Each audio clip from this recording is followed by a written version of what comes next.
Good morning students. बेटा business study में जो हमारे चैप्टर रिवाइज चल रहे थे उसी को कंटिन्यू कर रहे हैं। तो हमारे पास जो नेक्स्ट चैप्टर है 1.3 that is levels and functions of management.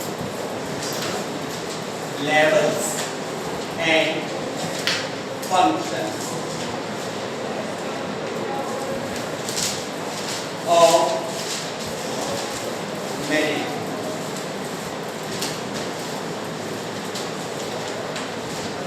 देखो बेटा हमारे चैप्टर है levels and functions of management. Management के कौन कौन से लेवल्स है या मैनेजमेंट के कौन कौन से फंक्शंस है।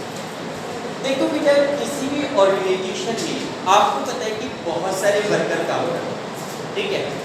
हम उन वर्कर को दो कैटेगरी में डिवाइड कर सकते हैं, एक होते हैं मैनेजमेंट और एक होते हैं नॉन मैनेजमेंट।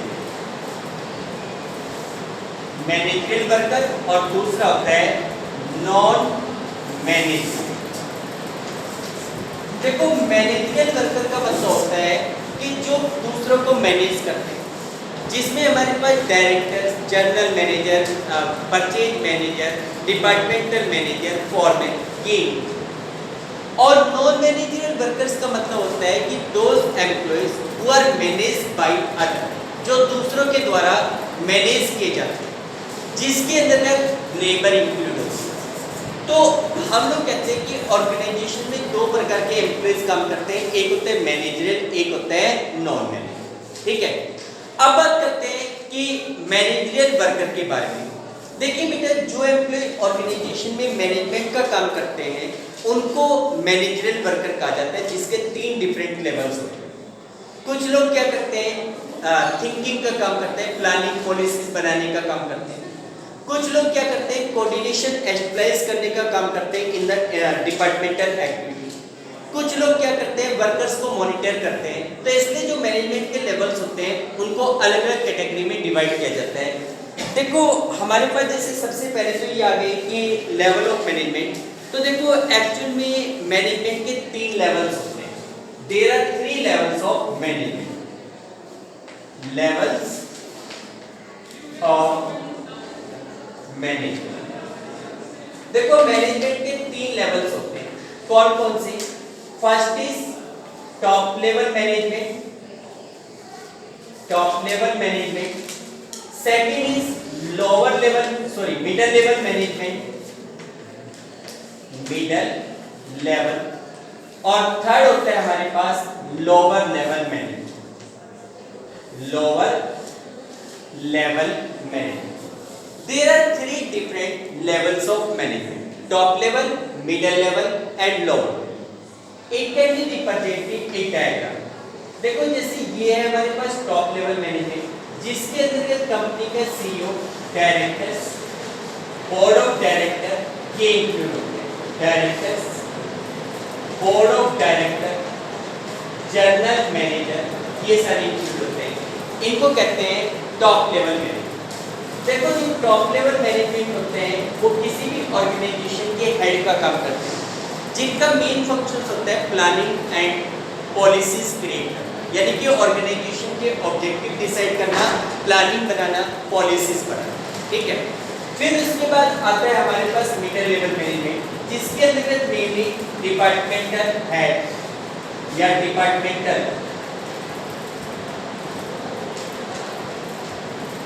मैनेजर्स या डिपार्टमेंटल सब मैनेजर्स इंक्लूड होते हैं, like production manager, sales manager etcetera. और तीसरा हमारे पास होता है लोअर लेवल मैनेजमेंट। देखो जो लोअर लेवल मैनेजमेंट होता है उसके अंतर्गत सुपरवाइजर, फॉरमैन ये, ठीक है। और लास्ट जो लेवल होता है उसको लेवल नहीं कहा जाता है, क्योंकि इसको प्लेटफॉर्म एरिया कहा जाता है जिसके ऊपर वर्कर काम करते हैं। तो there are 3 levels of management. तो देखो इन लेवल ऑफ मैनेजमेंट के बारे में और इनके क्या फंक्शंस आते हैं। सबसे पहले हमारे पास आता है टॉप लेवल मैनेजमेंट। देखो टॉप लेवल मैनेजमेंट क्या होता है, टॉप लेवल मैनेजमेंट में क्या क्या इंक्लूड होता है। तो देखो top level management include board of director, chief executive officer, CEO. मतलब कि जो टॉप लेवल मैनेजमेंट होते हैं उसमें board of director, chief executive officer जिसको सीईओ कहा जाता है ये इंक्लूड होता है।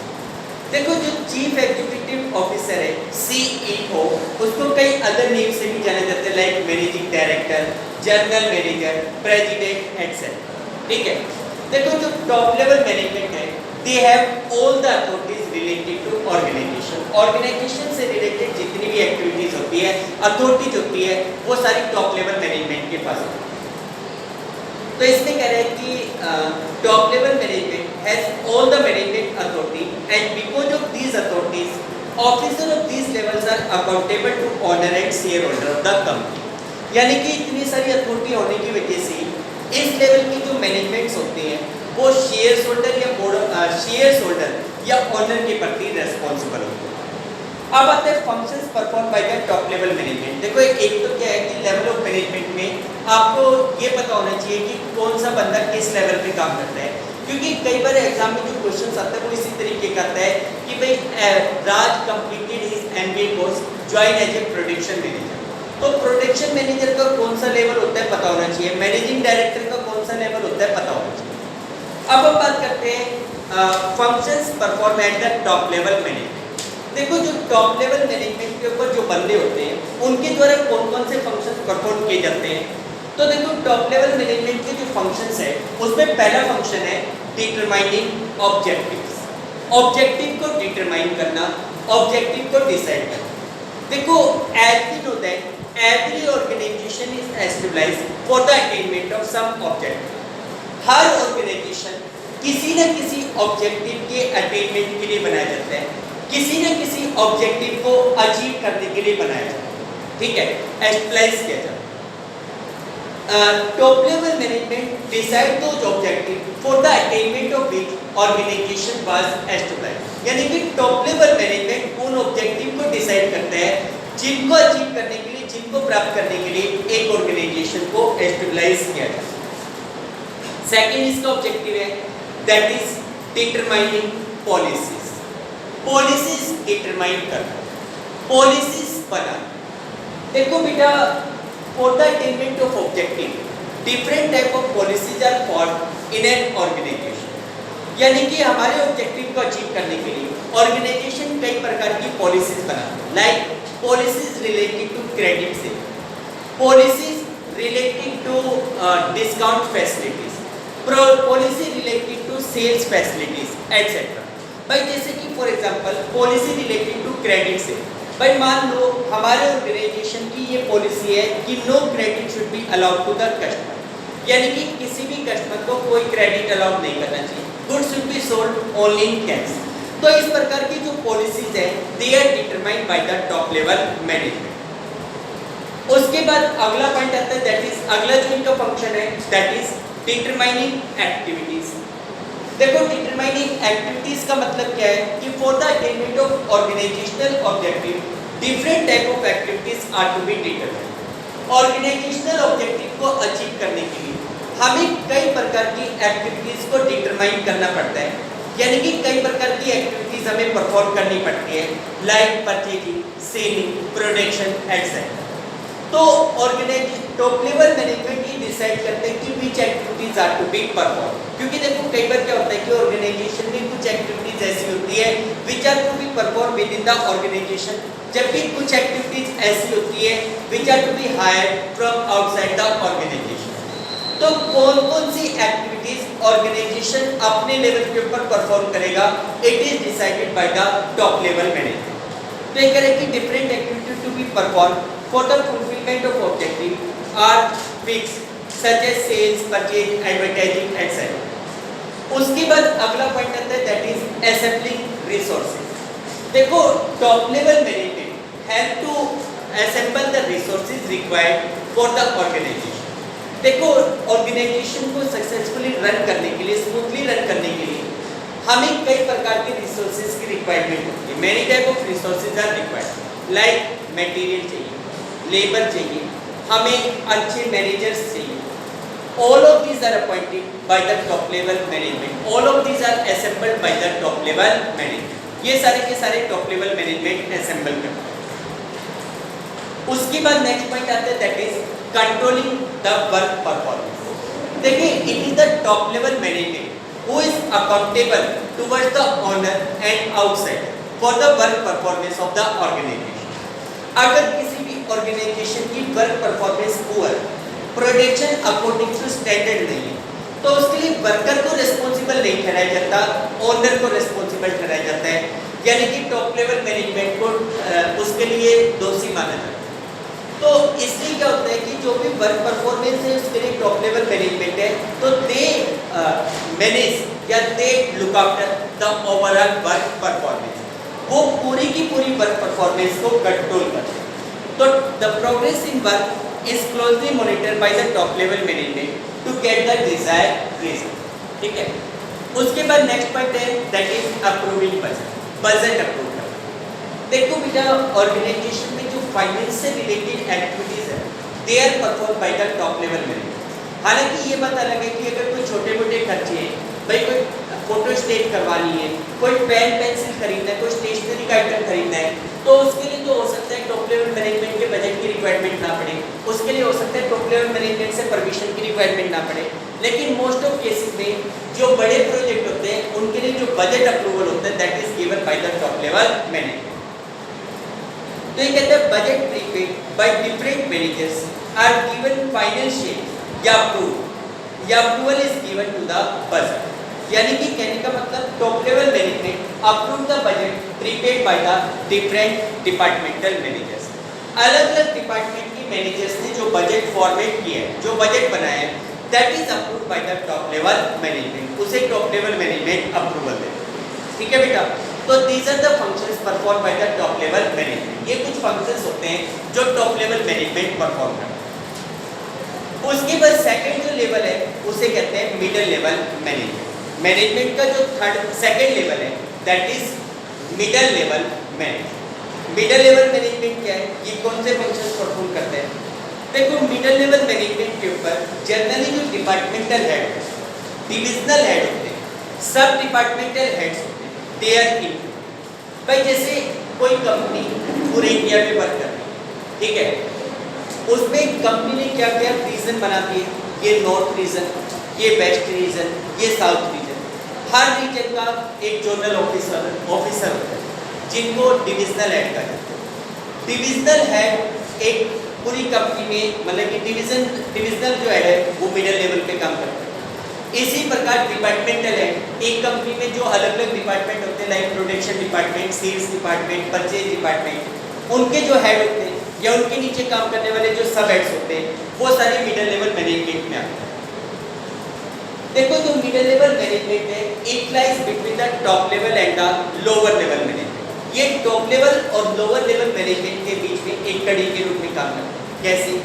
टॉप लेवल मैनेजमेंट के जो ऑर्डर्स, जो इंस्ट्रक्शंस, जो पॉलिसीज होती हैं, they are interpreted by the middle level management to the lower level. यानी कि मिडिल लेवल मैनेजमेंट उनकी पॉलिसीज, उनके ऑब्जेक्टिव, उनके डायरेक्शंस, उनके रूल्स लोअर लेवल को बताते हैं। इसी प्रकार lower level management, lower level के ऊपर अगर किसी भी प्रकार की कोई ग्रेवेंसीज है, कोई प्रॉब्लम है, तो that is forwarded to the top level with the help of middle. तो जो मिडिल लेवल है वो टॉप लेवल और लोअर लेवल के बीच में रहता है, उनके बीच में काम करता है। तो इसमें कह रहे हैं middle level management lies between top level and the lower level management. जो मिडिल लेवल मैनेजमेंट है वो टॉप लेवल और लोअर लेवल मैनेजमेंट के बीच में काम करता है। Under this divisional head, departmental head, deputy departmental head, plant superintendent and operations managers are included. यानी कि इसमें divisional head, departmental head, deputy departmental head, plant superintendents, ये सारे इंक्लूड होते हैं। Following are the main functions of the middle level managers. देखो, middle level managers की जो मेन फंक्शंस है वो क्या है? Interpreting policies. देखो, इनका जो फर्स्ट फंक्शन है that is interpreting policies, policies को इंटरप्रेट करना। देखो, जैसे टॉप लेवल मैनेजमेंट के द्वारा जो पॉलिसीज बनाई जाती हैं, those policies are in brief, their detail explanations is given by the middle level management. Like भाई मान लीजिए टॉप लेवल मैनेजमेंट ने क्रेडिट सेल्स के रिगार्डिंग पॉलिसी बनाई है, no credit sale should be allowed. कोई क्रेडिट सेल अलाउड मत करो, नो क्रेडिट सेल नहीं। लेकिन इसमें भी कुछ फ्लेक्सिबिलिटी की पॉसिबिलिटी है। भाई मान लो आपका कोई बहुत अच्छा कस्टमर है जो आपसे रूटीन ट्रांजेक्शन करता है, रूटीन में आता है, पैसा देता है, सामान ले जाता है और उसके थ्रू आप अच्छा खासा प्रॉफिट अर्न करते हैं। मान लो किसी दिन बैंक में हड़ताल है या कोई और फाइनेंशियल क्राइसिस क्रिएट हो गई जिसकी वजह से उसके पास आज पैसे का अरेंजमेंट नहीं हो पा रहा, नंबर ऑफ कस्टमर्स उसके पास दुकान पे भीड़ लगी, वो आपसे कहता है कि जी सामान भेज दो, पेमेंट आपको कल कर दी जाएगी। अब आप सोचो कि आपके ऑर्गेनाइजेशन की पॉलिसी क्रेडिट सेल नहीं होनी चाहिए। अब अगर आप उस कस्टमर को मना करते हो ना जी हम क्रेडिट में कुछ सेल आउट नहीं करते, कोई बात नहीं, क्या वो कस्टमर फ्यूचर में आपके साथ ट्रांजेक्शन करेगा? नहीं करेगा, आपके बिजनेस को छोड़ देगा, दूसरी जगह से माल लेना स्टार्ट कर देगा। एक अच्छे कस्टमर्स को इस पॉलिसीज की वजह से आप इग्नोर नहीं कर सकते। तो इसका मतलब क्या हुआ कि जैसे no credit sale it is the policy, लेकिन उसका भी एक्सप्लेनेशन किया जाता है कि भाई नो क्रेडिट सेल, किसी नए कस्टमर को क्रेडिट में गुड सेल आउट नहीं करना। अगर कोई कस्टमर डिफॉल्टर लगता है उसको क्रेडिट सेल मत करो, लेकिन जो फर्म के रेपुटेटेड कस्टमर्स हैं, जो फर्म के लॉयल कस्टमर्स हैं, उन कस्टमर्स को क्रेडिट फैसिलिटी प्रोवाइड की जा सकती है फॉर सम टाइम, कुछ समय, ठीक है। उसके बाद सेकंड पॉइंट आता है दैट इज अपॉइंटिंग एम्प्लॉइज। भाई पहले तो गया इंटरप्रेटिंग पॉलिसी, तो इसमें कह सकते हैं कि at this level policies framed by top level management are interpreted या explained. Like the marketing manager introduce his salesman to the sales policy of the company that no post credit sale will be made। भाई जैसे जो managers है, marketing managers हैं, वो अपने salesman को explain करते हैं कि no post credit facility will be allowed to the customer, ठीक है। सेकंड पॉइंट आता है that is appointing employees, employees को अपॉइंट करना। देखो जैसे मैंने कहा कि मिडिल लेवल मैनेजमेंट के अंतर्गत डिपार्टमेंटल हेड्स आते हैं। अब आप देखो कि every department there is need of some work, हर डिपार्टमेंट में कुछ वर्कर्स की रिक्वायरमेंट होती है, कुछ वर्कर्स नीडेड होते हैं। It is the middle level management who appoint workers at their level, यानी कि मिडिल लेवल मैनेजमेंट होता है जो अपने लेवल के ऊपर वर्कर्स को अपॉइंट करता है। तो इसमें कह रहे हैं every departmental managers appoints employ to fulfil the activity of their department. हर डिपार्टमेंटल मैनेजर अपने डिपार्टमेंट की एक्टिविटी को परफॉर्म करने के लिए वर्कर्स को अपॉइंट करता है। थर्ड पॉइंट आता है that is assigning necessary duties. Necessary duties assign करना, ड्यूटीज देना। देखो it is the functions of the middle level management to assign the duties to the employees working in their respective department. भाई जैसे मान लो मैं प्रोडक्शन डिपार्टमेंट का head, मेरे डिपार्टमेंट में 50 वर्कर काम करते हैं, तो वर्कर की जो रिस्पॉन्सिबिलिटी होगी that will be handed over by me. मेरे द्वारा वर्कर को रिस्पॉन्सिबिलिटी दी जाएगी कि भाई आपको अब ये काम करना है, ये एक्टिविटी आपको इस टाइम के ऊपर करनी है, यानी कि वर्कर को जो भी फंक्शंस परफॉर्म करने हैं, जो भी ड्यूटीज उनकी है that will be handed over bye the middle level manager. तो ये कह रहा है कि डिपार्टमेंट, अच्छा along with assigning the duties departmental manager he authority और रिस्पॉन्सिबिलिटी रिलेशनशिप को एक्सप्लेन करता है कि भाई इन ड्यूटीज को पूरा करने के लिए आपकी ये अथॉरिटी है, you will be accountable to this person. तो ये कह रहा है कि departmental manager direct their subordinate about what to do, how they have to do it, यानी कि डिपार्टमेंटल मैनेजर्स अपने सबऑर्डिनेट्स को डायरेक्ट करता है, बताते हैं कि भाई क्या करना है, कब करना है, ये सारी बातें डिपार्टमेंटल मैनेजर बताते हैं। Needful resources are made available to subordinate so that they can do assigned job uninterrupted, यानी कि जो भी नीडफुल रिसोर्सेज हैं they are made available to subordinates, वो सबऑर्डिनेट्स को प्रोवाइड किए जाते हैं ताकि जो सबऑर्डिनेट्स हैं they can do assigned duties, ताकि उनको जो जॉब दी गई है, जो भी काम दिया गया है वो उसको अनइंटरप्टेड वे में बिना किसी रुकावट के कर सके। उसके बाद नेक्स्ट पॉइंट आता है दैट इज मोटिवेटिंग एम्प्लॉइज। देखो बेटा there is a need of motivation to the employees so that they may give their full efficiency for the work, यानी कि वर्कर को मोटिवेशंस की रिक्वायरमेंट होती है ताकि वो अपनी फुल एफिशिएंसी के साथ ऑर्गेनाइजेशनल ऑब्जेक्टिव को अचीव करने के लिए काम कर सके। Many type of motivation tools are adopted by the middle level management to motivate the employees of their respective department, यानी कि मिडिल लेवल मैनेजर्स अपने डिपार्टमेंट के वर्कर्स को मोटिवेट करने के पर्पज से कई प्रकार के मोटिवेशनल टूल्स का यूज करते हैं। तो ये कह रहे हैं कि middle level managers motivate their employees by various means so that they work more efficiently to achieve organizational goals. यानी कि मिडिल लेवल मैनेजमेंट अपने एम्प्लॉइज को मोटिवेट करता है कई तरीकों से so that they work more efficiently to achieve organizational goals, ताकि वो अपने organizational goals को achieve करने के लिए most efficiently work कर सकें, ज़्यादा efficiency के साथ काम कर सकें। उसके बाद next है creating cooperation। देखो डियर, दो चीज़ें होती हैं, एक होता है cooperation और एक होता है coordination। दोनों में डिफरेंस आने की, दोनों एक दूसरे के सिनोनिम्स के रूप में यूज किए जाते हैं, थोड़ा सा डिफरेंस।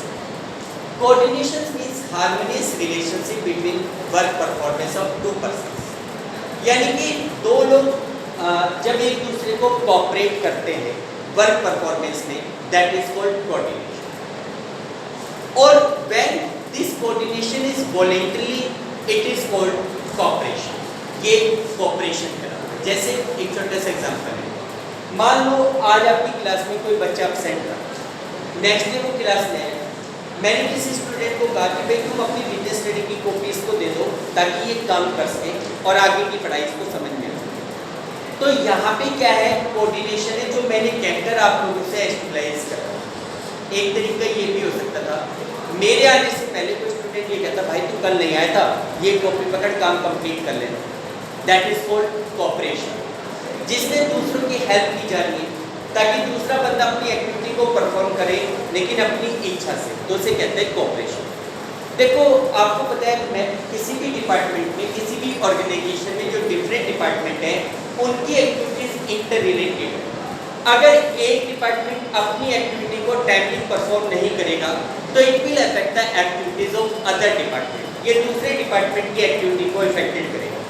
परचेज डिपार्टमेंट ने टाइमली गुड्स परचेज करके नहीं, प्रोडक्शन डिपार्टमेंट प्रोडक्शन नहीं कर पाएगा। भाई परचेज डिपार्टमेंट अगर रॉ मटेरियल को टाइमली परचेज नहीं करेगा तो प्रोडक्शन डिपार्टमेंट प्रोडक्शन नहीं कर पाएगा। इसलिए परचेज डिपार्टमेंट और प्रोडक्शन डिपार्टमेंट की एक्टिविटी में कोऑर्डिनेशन का होना जरूरी है। दीज आर द डिपार्टमेंट, लेकिन देखो कोऑर्डिनेशन एक्सप्लेन करना मैनेजरियल हेड की ड्यूटी है, लेकिन वो एक ऐसा एटमॉस्फेयर क्रिएट करते हैं कि instead of coordination there should be cooperation. यानी कि हर डिपार्टमेंट अपनी मर्जी से एक दूसरे की हेल्प करे ताकि ऑर्गेनाइजेशनल ऑब्जेक्टिव को अचीव किया जा सके। तो इसमें कह रहे हैं cooperation among different division is required to successfully achieve company's objective. देखो ये कह रहे हैं कि डिफरेंट डिवीजन में कोऑपरेशन की रिक्वायरमेंट होती है ताकि कंपनी के ऑब्जेक्टिव को अचीव किया जा सके, and this is done by middle level managers, और ये मिडिल लेवल मैनेजर्स के द्वारा किया है। यानी कि cooperation is established by the middle level managers. ठीक है बेटा, तो these are the functions perform by the middle level managers. अब उसके बाद तीसरा लेवल आता है जिसको हम सुपरवाइजरी लेवल या लोअर लेवल या ऑपरेशनल मैनेजमेंट है। देखो मैनेजमेंट तो जो थर्ड लेवल है that is lower level management which is also called as supervisory level और ऑपरेशनल मैनेजमेंट, जिसको सुपरवाइजरी लेवल या ऑपरेशनल मैनेजमेंट भी कहा जाता है। Because at this level the real function is perform, यानी कि ये वो लेवल होता है जिसके ऊपर रियल में फंक्शंस परफॉर्म किया जाता है। ऊपर की जो दोनों लेवल्स हैं उनका वो हेड ऑफ द ऑर्गेनाइजेशंस कहलाते हैं, जिनका मेन काम होता है सोचने। This is the lower level जो ऑर्गेनाइजेशन के लिए हाथों और पैरों का काम करते हैं, जो रियलिटी में वर्क करते हैं, जिनको ऑपरेशनल लेवल कहा जाता है। देखो लोअर लेवल और सुपरवाइजरी लेवल और ऑपरेशनल मैनेजमेंट, जिसको हम सुपरवाइजरी मैनेजमेंट के नाम से भी जानते हैं, इसमें सुपरवाइजर और फोरमैन को इंक्लूड किया जाता है। देखिए इसमें करेंगे also known as supervisory management, इसको सुपरवाइजरी मैनेजमेंट कहा जाता है।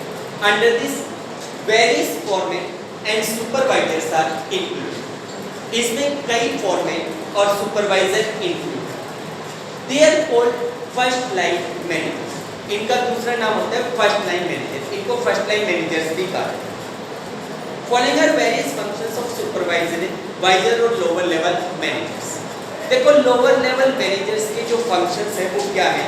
पहले overseas efforts of actual workforce. देखो ओवरसीइंग ऑफ एक्चुअल वर्कफोर्स या efforts of actual workforce, overseeing कह सकते हो या मॉनिटरिंग वर्ड कह सकते हो या सुपरवाइजिंग वर्ड कह सकते हो। Monitoring efforts of actual workforce, actual workforce के एफर्ट्स को मॉनिटर करना, चेकआउट करना। देखो बेटा ये जो सुपरवाइजर्स होते हैं ना, सुपरवाइजर्स क्या करते हैं कि एक्चुअल में जो वर्कफोर्स है, एक्चुअल में जो हमारे वर्कर्स काम कर रहे हैं उनकी एक्टिविटी को मॉनिटर करते हैं, उनकी एक्टिविटी को चेकआउट करते हैं, ताकि अगर किसी भी प्रकार का कोई भी डेविएशंस फाइंड आउट हो तो that deviations can be removed immediately, उस डेविएशंस को तुरंत दूर किया जा सके। तो इसमें कह रहे हैं कि फॉलोइंग पहला जो फंक्शन है वो है overseeing efforts of actual workforce, actual workforce के एफर्ट्स को देखना। तो ये कह रहे हैं supervisors directly oversees the efforts of actual workforce and guide them properly। जो सुपरवाइजर्स होते हैं वो एक्चुअल वर्कफोर्स यानी कि वर्कर के एफर्ट्स को देखते हैं और उनको प्रॉपर्ली गाइड करते हैं। Second, interacting with the actual workforce, यहाँ पे जो एक्चुअल वर्कफोर्स है that is used for the labour, वो लेबर के लिए यूज होता है, ठीक है। देखो इंटरेक्टिंग विद एक्चुअल वर्कफोर्स, देखो in any organisation there is a need to have a continuous interaction with the actual workforce. Actual में जो वर्कफोर्स है उसके साथ कंटिन्यू इंटरेक्शंस की रिक्वायरमेंट होती है। कंटिन्यू इंटरेक्शंस का मतलब, इंटरेक्शंस का मतलब हुआ कि भाई जैसे वर्कर को टाइम टू टाइम उनसे मिलना, उनको उनके साथ कम्युनिकेशन करना, उनके अगर कोई भी प्रॉब्लम है, जेन्युइन प्रॉब्लम्स है तो जेन्युइन प्रॉब्लम्स का सॉल्यूशंस करना, वर्कर को किस प्रकार की कठिनाइयाँ आ रही है, प्रॉब्लम्स आ रही है, उनको सुनना, उनको टाइमली सॉर्ट आउट करना। तो ये सारी चीज़ें ऑर्गेनाइजेशंस के लिए जरूरी होती है। अब देखो जो मिडिल लेवल मैनेजर या टॉप लेवल मैनेजमेंट की बात करें, they are not in direct contact with the workers, वो वर्कर के डायरेक्ट कॉन्टैक्ट में नहीं। This is the lower level management who are in a direct contact with the actual workers. यानी कि ये लोअर लेवल मैनेजर्स होते हैं जो अपने वर्कर के साथ डायरेक्ट कॉन्टैक्ट में, तो ये वर्कर की ग्रीवेंसेस को सुनते हैं और उनको टाइमली सॉर्ट आउट करते हैं। तो ये कह रहे हैं supervisors interact with the actual workforce and pass on instructions of the middle management to them। इसी में थोड़ा सा ये भी लिख सकते हैं कि middle level managers continuously meet with the या continuously interact with the actual workforce। They interpret the policies of the middle level management to them and also their grievances are heard and solved। यानी कि worker की जो grievances होती है उनको hear करके उनका solutions भी किया जाता है। उसके बाद नेक्स्ट इनका फंक्शन है that is ensuring quality and minimising wastage. Quality को एंश्योर करना और वेस्टेज को मिनिमाइज करना। देखिए this is the functions of the lower level management to ensure the quality of the work. काम की क्वालिटी को एंश्योर करना यानी कि ये एंश्योर करना कि work should be perform according to quality, यानी कि जो भी आपका प्रोडक्शन है वो quality product. There should be no wastage of resources, किसी प्रकार की भी रिसोर्सेज की वेस्टेज ना हो। तो ये कह रहे हैं कि supervisor try to maintain the quality of output. They also ensure that wastage of material is minimised, यानी कि वो लोग इस चीज को इंश्योर भी करते हैं कि मटेरियल की वेस्टेज ना हो, यानी कि there should be no wastage of material. उसके बाद नेक्स्ट पॉइंट आता है that is maintaining safety standard. Safety standards को मेंटेन करना। देखो ऑर्गेनाइजेशन में वर्कर काम करते हैं, उनके साथ कोई दुर्घटना ना हो जाए, इसके लिए जो लोअर लेवल मैनेजमेंट है वो सेफ्टी स्टैंडर्ड को टाइम टू टाइम चेक करते हैं, रिवाइज करते हैं और ये इंश्योर करते हैं कि full safety is provided to the work. तो ये कहते हैं supervisor ensure that safety standards are followed and there should be no possibility of accident with the work. तो these are the function perform at the lower level managers. ठीक है बेटा, यहाँ तक कर लो, बाकी का इसका फंक्शंस कल कंटिन्यू। Okay, thank you. बंद मत करो अकाउंट की।